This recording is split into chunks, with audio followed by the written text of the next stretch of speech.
नमस्कार, तुम्हा सर्वांचं स्वागत आहे अक्का आजीस किचनमध्ये। आज आपण शिकणार आहोत धिरडे कसे बनवायचे।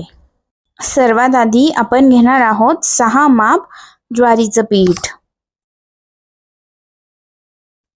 आणि त्यानंतर आपण घेणार आहोत 3 माप गव्हाचं पीठ आणि सर्वात शेवटी 1 माप हरभऱ्याच्या डाळीचं पीठ। त्यानंतर हे सर्व पीठ असे हाताने मिक्स करून घ्यायचे।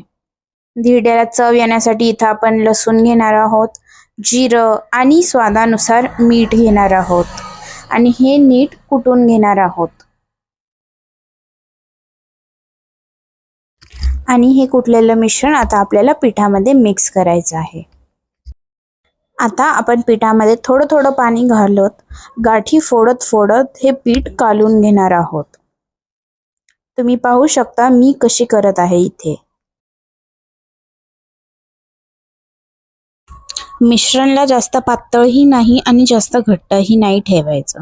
तुम्ही इथं पाहू शकता अशा पद्धतीने हे ठेवायचं आणि हे लक्षात ठेवा कुणाचेही पहिले धिरडे नीट बनत नाही, सो तुमचंही नीट नाही बनलं तर तुम्ही टेन्शन घेऊ नका। सर्वात आधी आपण एका पॅन मध्ये तुम्ही कुठलाही नॉर्मल तवाही घेऊ शकता, त्याला अगोदर प्री हीट करून मग तेल लावून घ्यायचं आहे आणि मी इथे दाखवते त्याप्रमाणे हे मिश्रण हळूहळू तव्यावर सोडत जायचं आहे आणि जर त्याची जाळी बनत नसेल तर मिश्रण खूप घट्ट झालेलं आहे।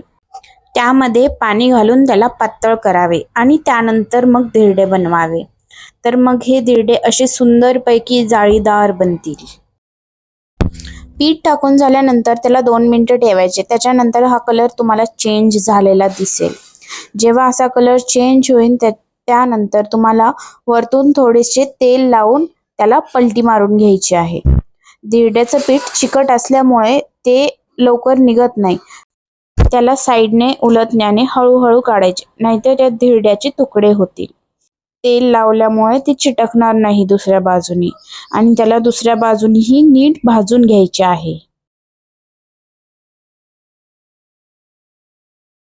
दुसऱ्या बाजूने ते असे दिसले पाहिजे। धिरडे भाजून झाल्यावर असं एका जाळीवर टाकायचे। जाळीवर नाही टाकले तर ते घामजल्यासारखे होतात। आणि इथे आपले धिरडे बनवून तयार आहेत। ह्याला तुम्ही रसासोबत आणि चटणीसोबत ज्याच्यासोबत वाटेल त्याच्यासोबत खाऊ शकता। धन्यवाद।